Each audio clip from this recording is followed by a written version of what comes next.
People say a lot about our democracy. It's not over. We're going to expect more. Some say what they know. Is it that we deceive ourselves or not willing to discuss our differences? Others say what they think is right. The political will to effect that law is what we are lacking. It takes 3 persons to eat 15 naira bread. I disagree with you on that. Yeah. What are you saying? Immediately the president won election, he went to Britain. He has not gone to River State. He has not gone to Benue. He has not gone to this country. Join Kingsley Welenda Wali every Saturday on this station from 11 a.m. to 12. My name is Kingsley Welenda Wali. And the program is Democracy in Action on Today 95.1 FM. But Harcourt. I believe in you. Do you believe in me? Good morning and welcome to Democracy. My name is Kingsley Welenda Wali, and Happy New Year to you all out there. It's been a while for reasons beyond our control here. We've been unable to come and speak directly with you. We sincerely apologize for that. But having come here today, we'll try and see how far we can make up for the period when we went on our roll. In my absence, a lot has happened. A lot has happened in the political sphere, especially in the area of the judicial. Let's be mindful of what we say here this morning. The events at the judiciary. People have come up with different interpretations of what they think is wrong or right with the system. But of particular importance to us this morning is a language which we think is not doing us any good. This morning, Alabo Ross Alabo George is here this morning with me. I'm hopeful that we'll be able to remind us all about our perspectives, if they're right. And even if we are right, are we using the right words? And indeed, is usually the problem, or we, the people, that are the problem? Because we've come to find out that almost every Nigerian now is a lawyer. People quote sections of the law the way they think and expect that we should all be tied down to the interpretation of the law. And that has not helped anyway in characterizing the judiciary. Yes, you will agree with me that the system, the Nigerian system, has issues. We're all hopeful that at some point we will get it right. So naturally, the judiciary is Nigeria, and we don't expect that aspect of the Nigerian system to be perfect, but they can't possibly be as dark as we want to paint them. And that's why Mr. Ross is here this morning, and I'm sure at some point Obinatu will be joining us. Mr. Ross, welcome to Democracy in Action. Thank you, sir. Well, congratulations. To River State. Congratulations, Mr. Ross. Thank you very much. You've been following the trend, and I don't know if you are excited by what you hear every day on radio, what you see in both the orthodox media and the new media. I'm worried about how we are painting the judiciary. Yes, I don't expect that any guy who loses election or goes on to lose at the judiciary, at the courts, or possibly win and then lose at the courts will be excited. I think, but I just like the proverbial spanking of a baby, and you tell the baby not to cry. But the baby must not cry to the extent of bringing down the house, because it gets to the point, okay, it's enough. I've gotten to the point of it's enough. I think we've surpassed that point already. The baby is as good as screaming down the house. The baby is suffocating already. The truth of the matter is that we have a system that is culturally boisterous. Ordinarily, when Nigerians are excited, they can bring down the roof. The same way they can scream down the roof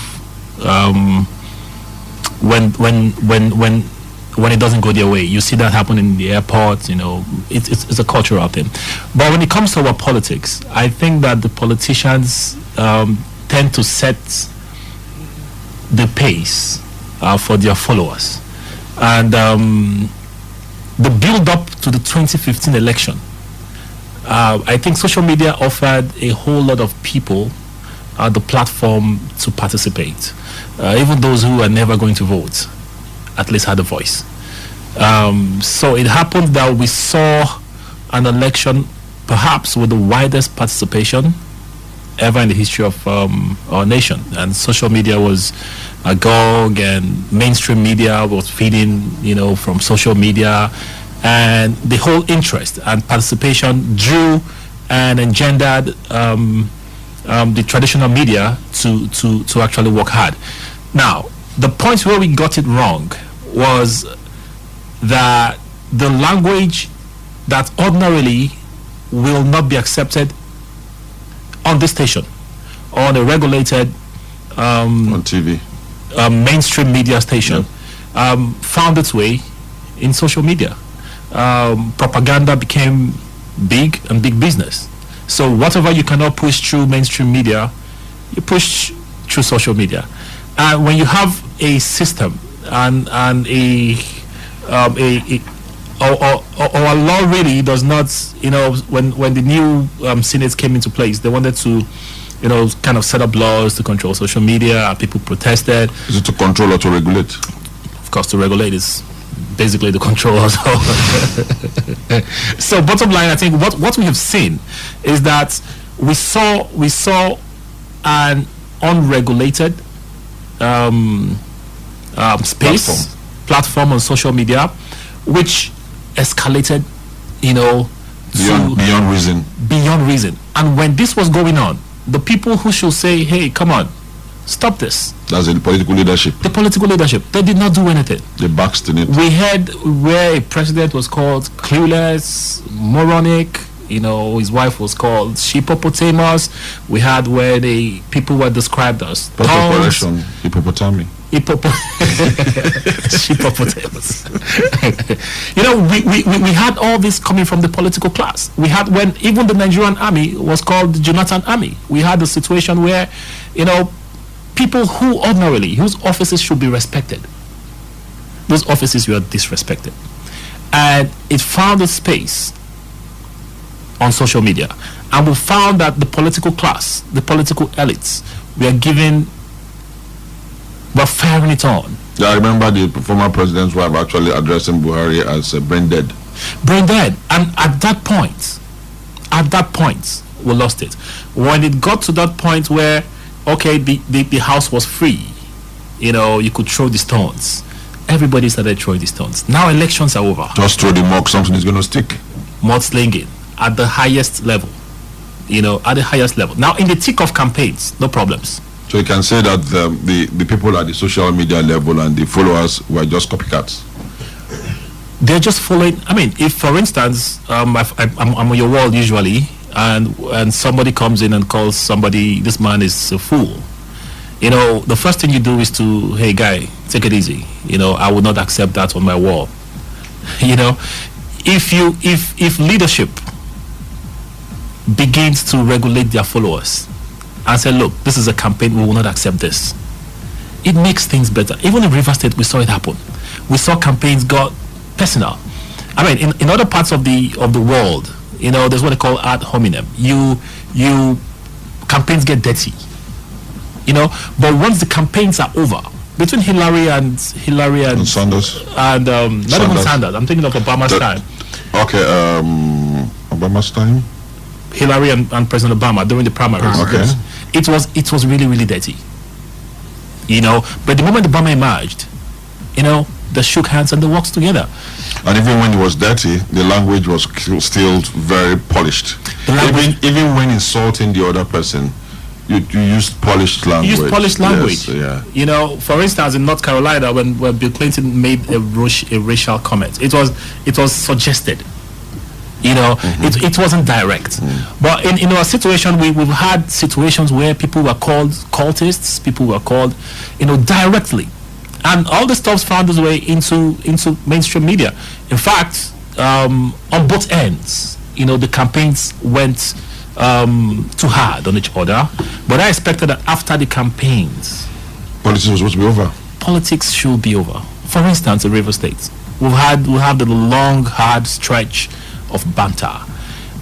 People have been hit hard. There have been retaliation. Retaliatory hits. And all of that. But right now, the Supreme Court has said, okay, this is it. I expect that we tone down. And right now, we have a minister. Now, if we say, sorry to interrupt you, right. If we say that basically the leadership has been the one that's been setting the pace of insults. Now, in Rivers State, the Supreme Court gave its judgment. The candidate of the All Progressives Congress, Dr. Adol Peterside, said he has accepted the judgment of the Supreme Court. Okay. Why are the followers not following that line of discourse and concentrate? For example, there is the National Assembly elections coming up. There is the State Assembly elections coming up. Sometimes you don't even know who the candidates are. It's still, Wike did this, Amechi did this, Dakuku did this, and we begin to ask, when are we going to sit down and ask ourselves about the candidates themselves? Why are we not discussing the issues? And that is the problem with our democracy. Today, there's what they call the wailing wailers. The wailing wailers are supposed to be... And there's something they call the Janjaweed. Crazy people out there. In fact, there's another one they call the Buhari Juana. Now, what was that? Buhari Juana. Those are people who, despite whatever Buhari does, it's okay. They follow Buhari. Okay. And there's the Jonatanians are like the other part of it. Now, whenever you try to criticize constructively, somebody comes in and says you're a whaler. After all, President Jonathan did this and this and that.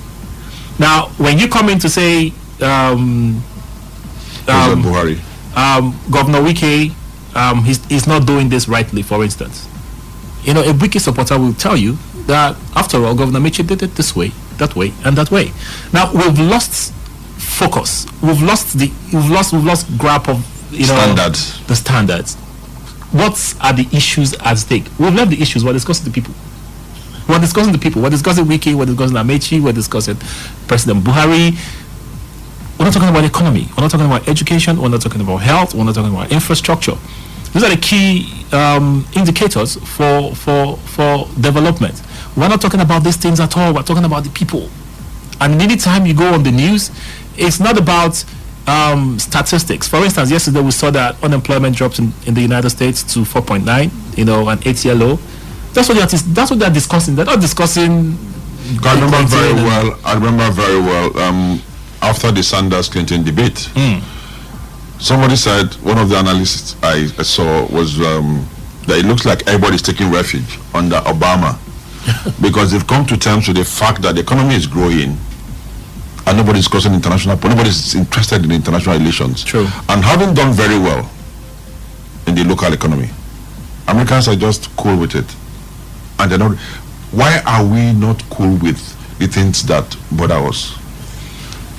Well, why is it every day the Supreme Court, you hear all kinds of things? For example, today you are a whaler when the Supreme Court rules against you. Yeah. The same whaler tomorrow will become a cheerleader when the Supreme Court rules in favor. Mindful of the earlier judgments we had from the tribunal to the Court of Appeal, we had the PDP supporters, the whalers, as they call them. The wailing whalers. Yeah, the wailing whalers. Oh, Buhari is influencing the judiciary.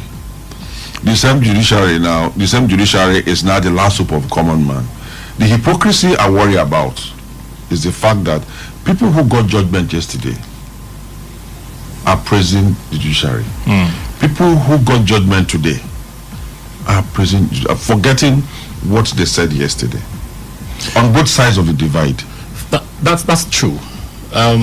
That's really true, And that's what worries me. I think to a large extent, everybody in the political class, everybody that is participating, is in one way, one form or the other, guilty of the situation. But you see, like I told the people in the PDP years ago, I told them, look, there is no need to compete with the opposition. The opposition will always be louder. Okay? And because they are the underdog, whatever they say will gather moss. Now, it became clear, okay, for some reason, to the people in the opposition, that for some reason they were losing the cases, in a manner that wasn't consistent with normal judicial precedents and all of that. And they started in their thinking, of course, because they had legal consultants, they had lawyers who were working with them and all of that, and they became worried and they started making the noise. Okay, and it happened that, for me, candidly, I was not impressed with what we got up until the Supreme Court. I didn't expect you to be impressed with what you got up to the Supreme Court delivered justice. Yeah. Exactly what we're talking about. Now you weren't impressed, but at least you didn't go out there to go and call the members of the Court of Appeal idiots. No. Or call members of the tribunal idiots. At all. But you just find a calm way of expressing your displeasure, your shock, just like the APC chairman said, he said he was astonished and shocked. And shocked. And some people have issues with that. Well, should we have issues with such statements? I think to some extent, maybe he was misquoted. I read the transcript of his meeting. He said he was astonished, he was shocked. That's fine. I mean, it's good to be shocked. Of course, it's natural. If you're expecting that result, and you got something else, you're bound to be shocked. Honestly, the PDP was shocked, like in Rivers State when they lost at the appeal court, and then somebody comes out to say maybe President Jonathan should have gone to court. Maybe Supreme Court will have gone his way. But all these are theories that will always come up, and I don't have issues with such presuppositions. What I have the language. With the language. The language. We've seen people say the Supreme Court is corrupt. Yes. We've seen people say that the appeal court has been influenced. Yeah. We've seen people say that the tribunal are compromised. Now, in a democracy, there is freedom of speech. But how well we're able to deliver that speech matters. And it's okay for me if it comes from the pedestrian, participants. True. But it becomes a problem when it's coming from people who should know authority better. Figures. Yes. Authority figures in society. Because some of the stuff that we do can actually influence and call up people to action. People who believe that, Mr. Ross can't be wrong. He knows what he's talking about. So that gives him the license to go through the streets and cause mayhem. Exactly. Because an authority, Mr. Ross, has said it. When in actual fact, Mr. Ross was talking total crap. Fantastic. And that's what they call spinning. Okay? Oh, no. you can politicians spin. But you want to spin. Spinning is legitimate. It's legitimate to an extent. Yes. There are boundaries. You spin to an extent that it's not when you lie. Lying is not spinning. Spinning is a method of delivery.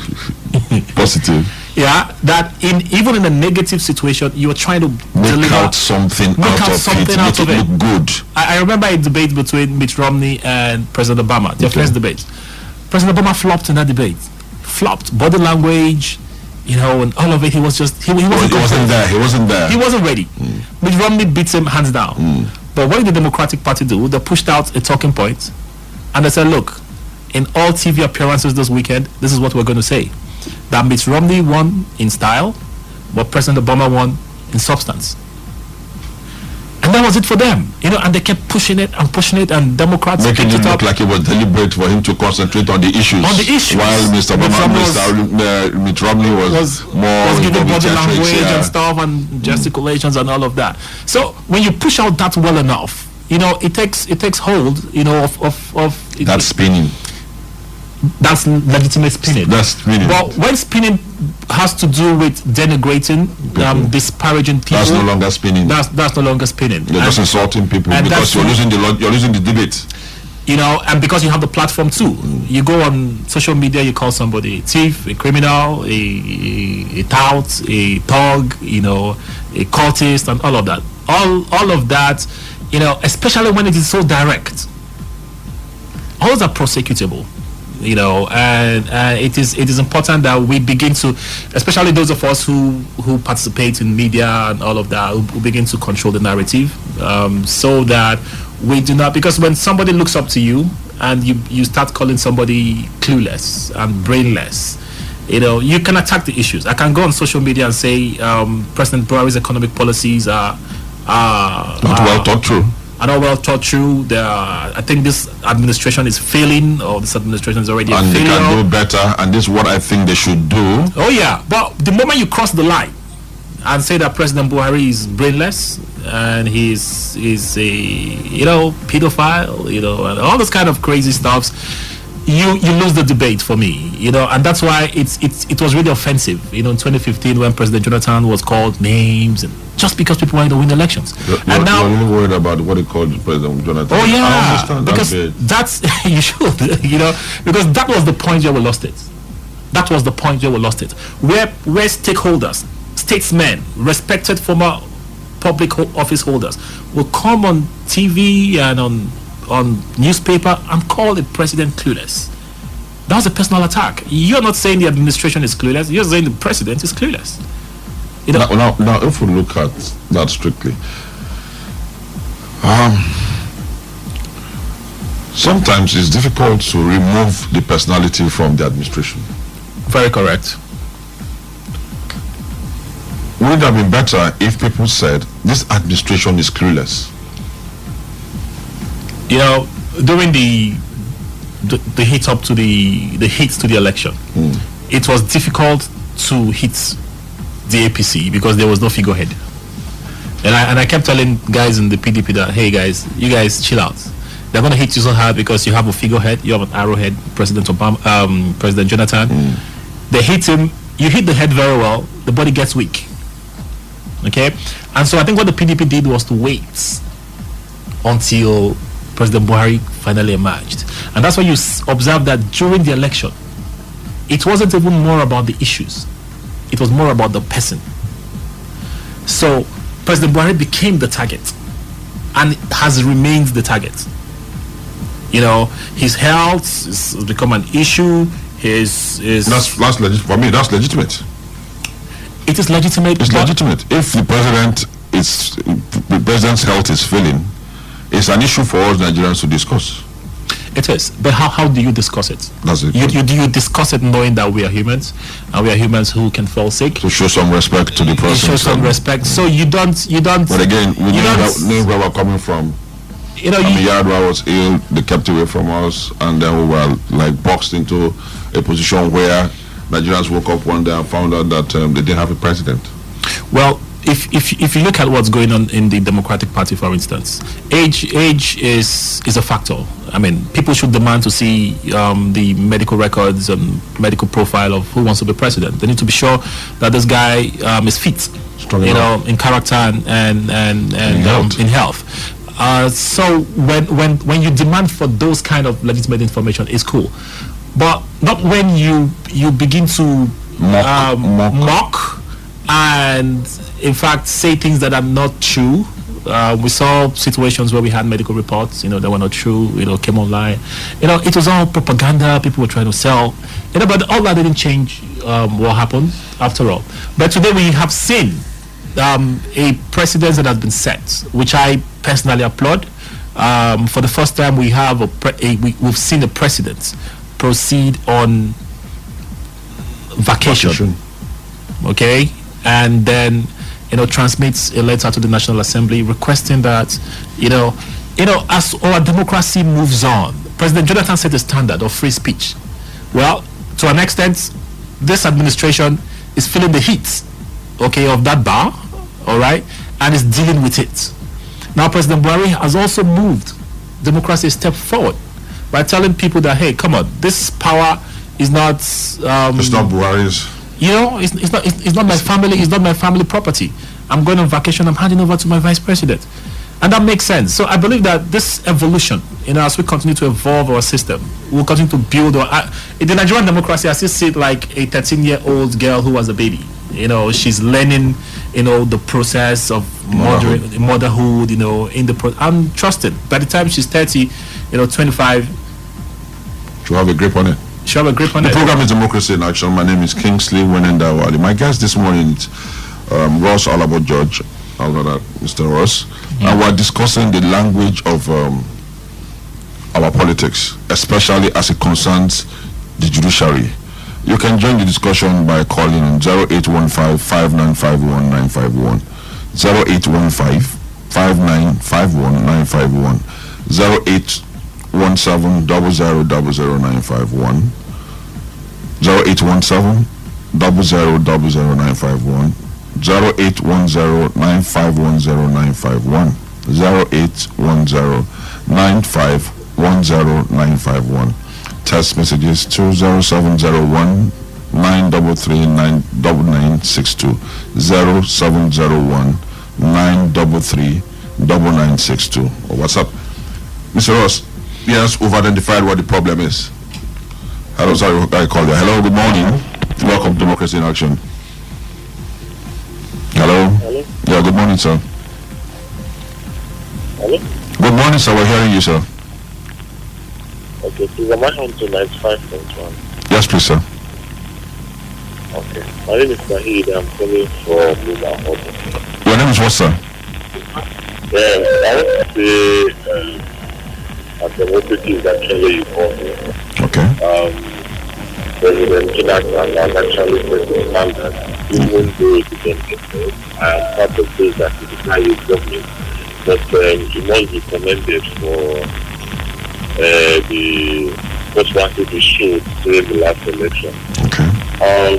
Also, the current president, Muhammadu Buhari, handing over to the vice president is also commended.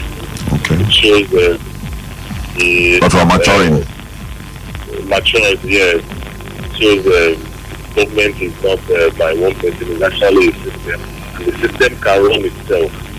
I just want to encourage all their followers to see that democracy should actually be an institution that should be able to run itself. It mustn't be me, or if I'm not there, the system cannot work. That's my answer. Thank you very much. God bless you. Have a wonderful weekend. Mr. Ross, now we know what the problem is. We agree that the language is not good enough. It is not. And it will not help our democracy grow. Because the more we throw mock at a very critical sector of the democracy, which is the judiciary, then where is the safeguard?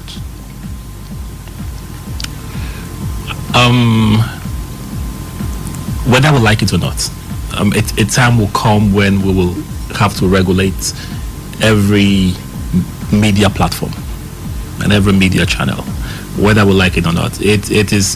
That's why. If you really want to grow as a democracy or as a nation, orientation is very, very important.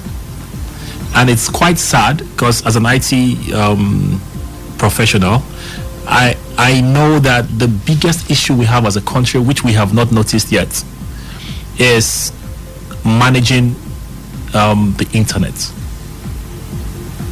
regulating the internet. That's a whole gamut of problem, because the security part of it, national security interest, economic interest, and all of those, is just one big issue. Is zero. The presidency does not have, I'm sure the president does not have a dedicated mail server, so it means that anybody from Iran can hack into the NSA's mail server, see what they're doing. We have senators, their platform, their mail platform is on an open server, which is hosted somewhere in the United States, which can be accessed so easily. A whole lot of things are wrong. In China, for instance, there are certain websites that you cannot access. You can't. for commercial reasons, for economic reasons, and for security reasons, and also for cultural reasons. For instance, in China, they have some bad historical past that they don't want children to even know about. So the Tiananmen Square and all of that, we can assess and read about the Tiananmen issue uprising in Nigeria, but people in China can read. Quite frankly, I think the internet issue and the threat that lack of security presents to our democracy is an issue that we need to really spend time to discuss. Because it's even more worrisome than some of the issues that we discuss about every day. Seriously, yeah. I'll give you an instance. In the United States, there's what they call the FTI law.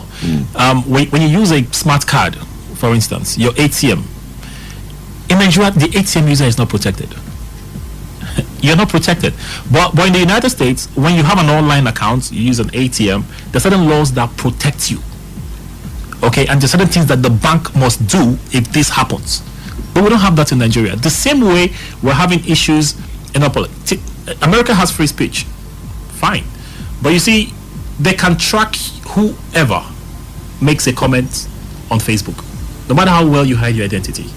Because really, what they use is your IP address.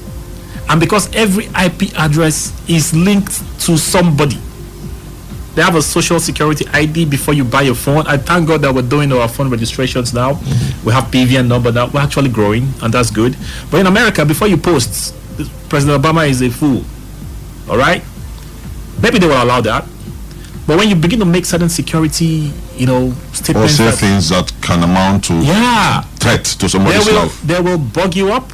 They will bug you up when they just tag your IP address, because your IP address definitely is going to either link either to your service provider, your ISP, or to your phone number. So what's the way forward? The way forward, simple, is we need to regulate the space, we need to reorientate our people, and then we need our political leadership to take the lead. Hello, good morning. Welcome to Democracy in Action. Good morning. Good morning. Good morning, sir. Please, my question. Your name, please. Your name and where you're calling from, please. My name is Shahid. I'm calling from Omaha. Okay. Yeah, my question goes to the past. We lost him. It looks like. Yeah, we lost. I just do hope that you call back so we can continue from where we stopped. Mr. Ross, the leadership has to lead by example. Sure, lead by example. For example, in the past couple of weeks, they've been saying all kinds of things. And it's instructive too that when Chief John Oyegu, a seasoned civil servant, and hello? Hello, sir. Sorry, please. This was dropped. Okay. Please, I want your guest to please address this issue. When we'll have to protect some information and we have freedom of information bill, you're saying that there are some things that need to be restricted. How do we balance where information, for instance, let me give an instance. In America, this guy in Russia now, Edward Snowden, that releasing some information out. We also know what happened to Julian Assange for releasing some information out. And he now is saying in Nigeria here that there should be some restriction as regards information to the president, people that have access to the information. And just the last government, the Freedom of Information Bill was passed. How do we strike a balance? Are we now saying in democracy there is no total freedom of speech? Information? Okay. Are you with me? Yeah, very well, very much. So, are you now saying there is no total freedom of information, or there are some information, for particular information has to be restricted? Are we coming back to say information needs to be restricted? It does not have to be totally free. Then, if information is, there are some information that needs to be classified, then what is the essence? Then it means the Freedom of Information Bill, there are some exceptions to it. Okay, thank you very much. Hello, good morning. Hello, good morning. Yeah, welcome to Democracy in Action. Yeah, this is Mr. Ekiro coming from Owerri. Okay, how are you? How's your worry this morning? Fine, my brother. Okay, your question or situation, please. Yeah, I really want to comment on the stability of Nigerian politics and personality politics. Okay. There is no difference between politics in Nigeria and personality. That is only why you are seeing all these things happening. And as long as these syndrome is still existing in Nigeria, I don't think on the part of criticism on the Nigerian politicians can be separated from the whole thing. When you are ruling a country in a sense that you are ruling that country as your family or a kind of household issue, so you expect people to decide you based on that reality. So I want to reflect over to what happened during the PDP bias, political bias, when they were handling issues as if they were ruling their wives in their kitchen. And that was why the APC people got into the pit of politics and they were criticizing them and they were nailing them on their heads. So for this fact now, I am standing on that yet to say that you cannot separate personality politics and national politics. Two of them are inseparable and they are incompatible. So as long as Nigeria is still practicing a normative politics, we should be expecting all these things happening. It's a situation where you can throw insults, abrasions, and any other thing on your fellow man because you are involved in politics. Sorry, let me just ask you a question or two. Okay, sir. Would you insult somebody for holding an opinion you don't like? Yeah, all these things are tied down on political culture. No, I'm asking you a personal question. Would you, as a person, insult somebody when you're holding a discussion with the person and the person says something you don't agree with? Will you your own part of the discussion be to insult the person personally? Really. Actually, I will not actually. Okay, that's one. Are you on Facebook? I'm on Facebook, yes. You hold discussions on Facebook? Yes, and we attack one another there. Okay. Would you insult somebody on Facebook that you don't even know for holding an opinion contrary to yours? Actually, personally, I run my own politics. I don't insult directly. Okay, I want to extract something from you this morning. You have made your point this morning. I can assure you that we appreciate the points you're making. All we're bothered about is the language. Please, when somebody posts something on your wall that you consider insulting, either to you or another person, will you do us a favor to tell the person that that's not the right way to go? Will you do that? No. Yeah, no, I will not do that. No, I mean, if somebody does something or insults somebody on Facebook, will you be nice enough to tell the person that please don't insult the person who's in government? I did so many times. Okay, just continue on that part. I'm sure we'll get to the... yes, I really... Can I ask you a question too, please? Okay, go ahead. Okay, my question is the mind is corrupt. And the man in person is corrupt, and he doesn't have a good manner. Is it too bad for somebody to do an insult a corrupt person, or maybe somebody who has no life politically? Okay, I'm just going to say something to you here right now about language of discussion. Yeah, pejorative language is a custom in Nigeria until we learn to behave well politically. Yes, let me just quote something that, Sanders, Senator Sanders, we lost him, so we'll leave him to that. Mr. Ross, hold on, we'll have a call coming in. Let's take it, just take it over the same time. Hello, good morning. Hello. Good morning, sir. Yeah, good morning, Elder KWC. Hey, my brother, what's up? Fine, sir. Thank you very much. Are you happy with the Supreme Court or are you not happy with the Supreme Court? Good morning, Mr. Ross. Good morning. Thank you very much. In continuation from the last speaker, I think Nigeria politics is based on individuals, personalities, not necessarily the ideologies of these political platforms they present themselves on.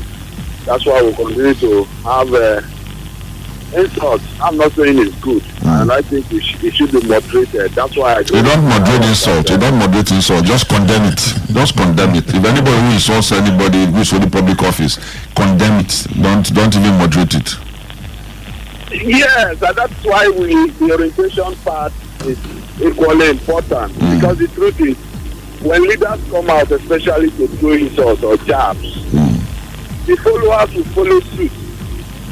And that's why the problem has to be solved from the leaders' point of view. They should change their own perception of the politics, and then others will follow suit. And the issue of this Supreme Court ruling so far, where insult is now being thrown at the justices of the Supreme Court. I think, for me personally, I think we should make it possible so that the people not the Supreme Court or the Appeal Court, does the election for us. Because the truth is this: if there are no litigations, so to say, assuming we practice a palatable form of democracy where votes count, as much as possible eradicate violence, you find out that democracy is supposed to be we, the government of we, deciding, not the court deciding for us. So if we can have it, I say stakeholders like the INEC National Assembly and others should sit down and see how they can work on the Electoral Act, so that at the end of the elections, the forthcoming elections, that's 2019, we should elect our leaders so that we don't throw insults to justices of the Supreme Court when they take decisions based on how they were convinced by the lawyers on the day. Thank you very much. For insults, let it be regulated. Thank you very much. Thank you. Hello, good morning. Hello. Good morning. Yeah, good morning. Good morning. Your name and where you're calling from, please? This is Dr. Peters. I'm calling from away. I like what you people are discussing this morning. God bless you, sir. You see, what you are doing there is a very serious orientation. I think this is what Nigerians need. I keep saying it that right from the onset of this country, the citizens have not been oriented on how to live their life. No ethical standards, no code of etiquette, no moral instructions in schools. It only takes somebody who at least attended up to secondary school to know that I don't need to insult people. Even if they're not talking, what I like. You use a diplomatic way, getting around it. By the time you don't attack somebody who attacks you, you bring him to his senses. I mean, he recollects himself. God bless you, sir. What we see in Nigeria is this animal kind of life. And I think our churches need to do something. It doesn't take a Christian to know that I don't need to insult. It's a moral issue. Every God created human beings should know. So we need a lot of orientation in Nigeria. Thank you so much. God bless you, sir. Thank you, Dr. Peters. Okay. Hello, sir. Hello, good morning, sir. Good morning, sir. Your name and where you're calling from, please? I'm calling from Port Harcourt. Okay. The name is Mr. Webb. Mr. West. Mr. Webb. Wet. W-E-B. Webb. Okay. I think Cobweb. Cobweb, okay. Yes. Now, Mr. Ross, you're a Manchester United supporter, right? I'm a Chelsea supporter. Chelsea. Good one. Come on. I thought he was a Man U supporter because Mr. Webb is supposed to be the 12th player of Manchester United. I'm sure there are people who are waiting for me outside to beat me up this morning when I leave the station, but it's okay. Go ahead, Mr. Webb.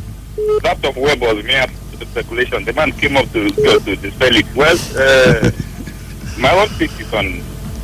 I think I have some reservation with the judgment. I won't use bad words. It's natural. I have some. My reservation is this. You said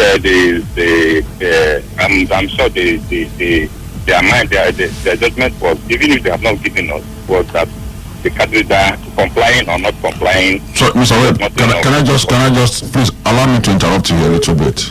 You understand? Yes, we are trying to avoid discussing the Supreme Court within the context of the exercise of their duties. Okay. We are saying that irrespective of the judgment, whether it was bad or wrong, whether bad or good, wrong or right, are we right as a people to use the kind of language we have used to describe the Supreme Court? That's what we brought about this morning. Because you don't know the facts that are available to the Supreme Court justices, so it's important that we don't follow that route. We should rather bother about why are we using the kind of foul language we are using. Why don't we look for some other ways? For example, you are not comfortable with the judgment, which is quite natural, it's acceptable. I don't expect you to be cited if the judgment is not okay by you. But are there no more civilized ways of showing your displeasure?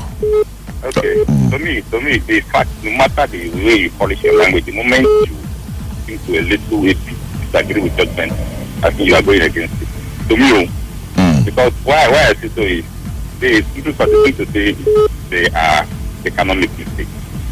Even if they are human beings like us, they cannot make mistakes. They didn't say that. They don't know, because the moment they judge, that's the end of the case. And looking how the judge is, that's the end of the case. Infallibility. We say go to God, go to God, to God in heaven. Apart from that, you go nowhere. Or even if you go back to them, they are likely not to throw it the other way again. My own is, the moment you wake up and say, talk about this, it's for the fact that you even somehow comply with the candidate, it's even enough to throw away the whole election. But the fact that you don't even comply a little with it, so maybe they should have thrown the whole thing away and say, oh, after all, before the candidate, nobody came up to say to go to court against the candidate.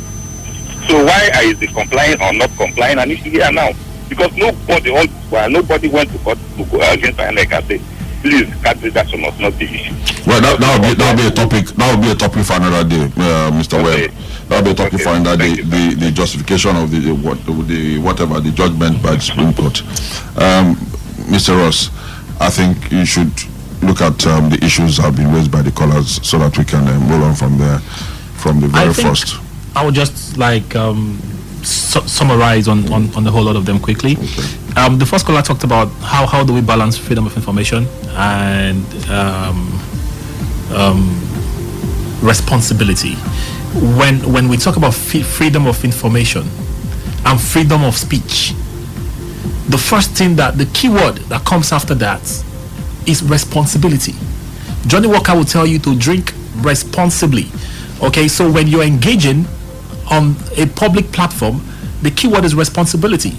And just like the third caller, Dr. Peter said from Owerri, ethics, moral, even online, that's what they call netiquette. You know, it's a course you do in probably your third year in computer science. It's called netiquette. Netiquettes are rules. There are rules when you're on the internet. Okay, and there are some certain things that Facebook will not allow. And that's why you have a report button on Facebook and on Twitter. And there are certain languages that you use on people that can cause Facebook to block you. So people need to learn to use those tools that are available to them. People don't use them. You can report an offensive comment on Facebook. You can report an offensive picture on Facebook. You know, all these are tools that are available to you. Apart from the fact that you have the right to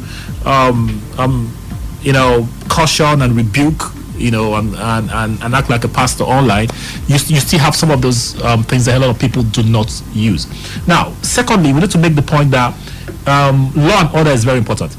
How does our law protect you, who is a social media user? Okay, you have freedom of information, you have freedom of speech, but I've got my rights. And so when you cross the line, that's what they say, the right of one man to swing his hand ends where the other man's right to defend his nose begins. Exactly. You know, and that's what they call defamation of character. That's what they call libel. The law protects you.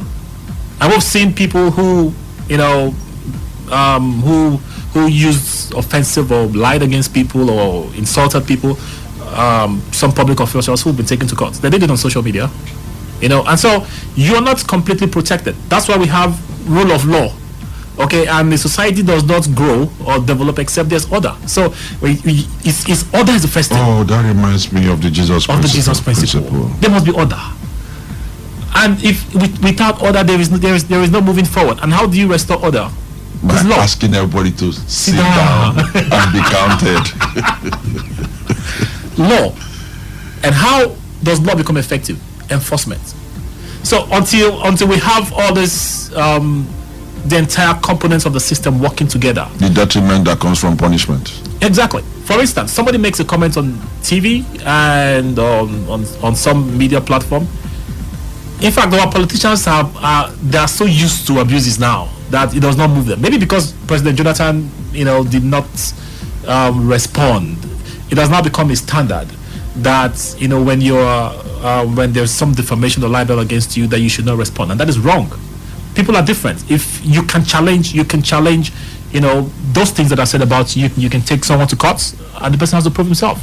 You know, so when we start doing that, people will become cautious. You know, Nigerians, how they are. President Buhari is here, is pushing people around, head booting guys, and people are cautious. Civil servants are cautious. People at the airport are, when law enforcement is in order, law will always be there.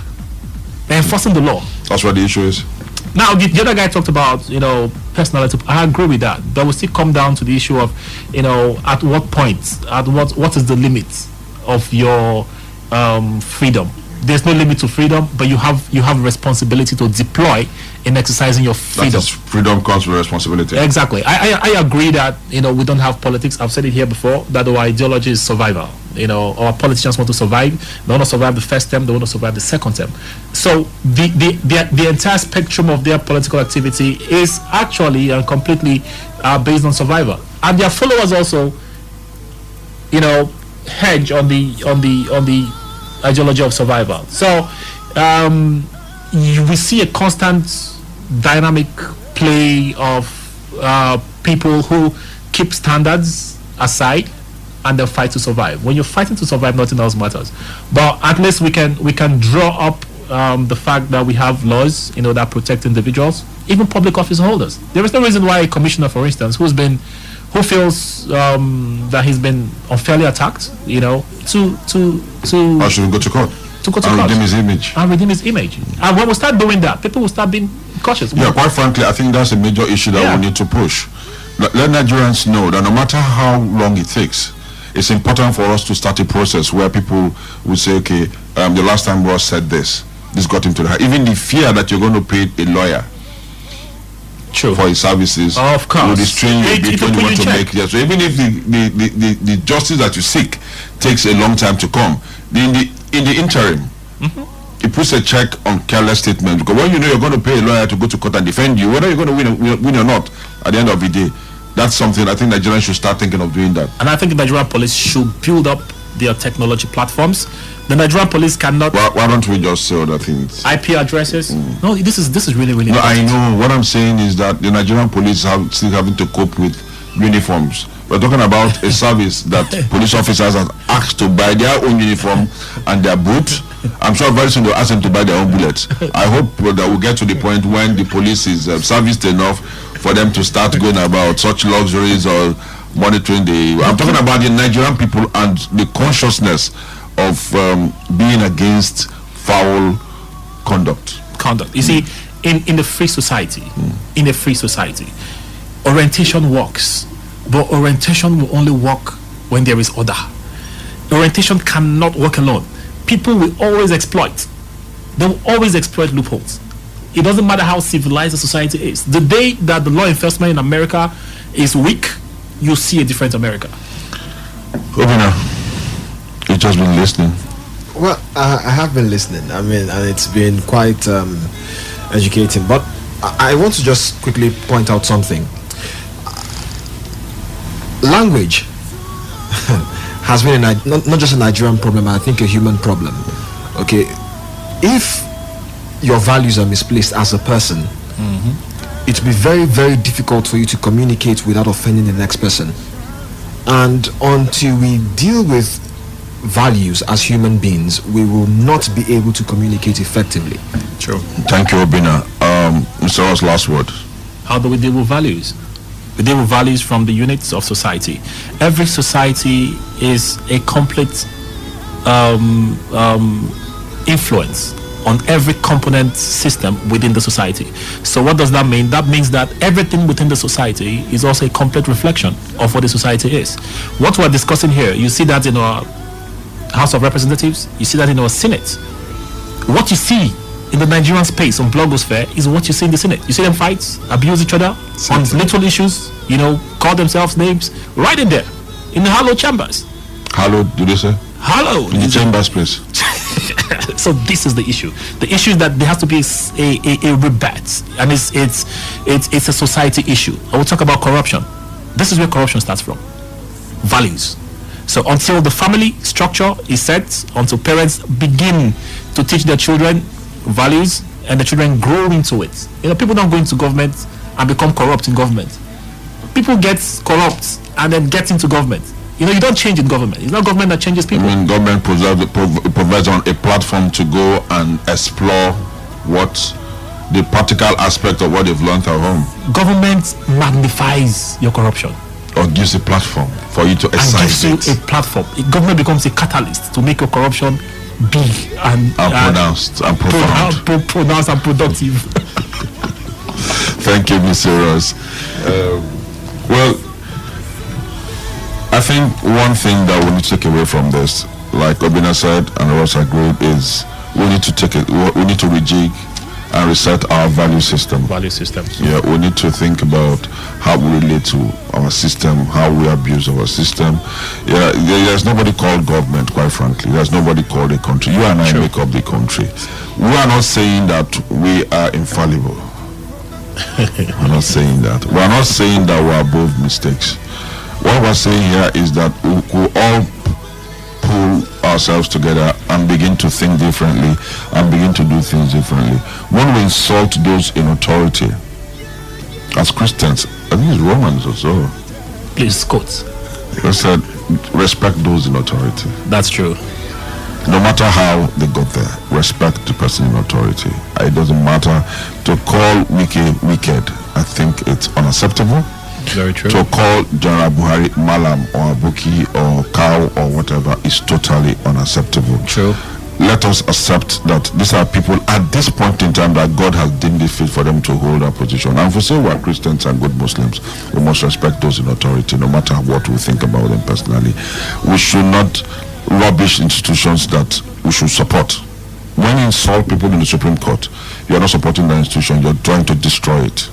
When you insult people in the National Assembly, you're not building the institution, you're destroying it. I don't even want to talk about the executive arm because they become like our plaything. So I will appeal to you, especially those who are very active on the social media, be mindful of what you say to other people. Whatever you want to say to people, chew on it. Ask yourself, if I was in a person's position, how will I feel if somebody says this to me? As we break a new day, let's break a new behavior. You have a wonderful weekend. My name is Kingsley Wenenda Wali. Mr. Ross, thank you very much for being here with us. Always good to be with you, Keman. Obina, thanks for your contribution. God bless you. You're welcome. Bye-bye. Good afternoon.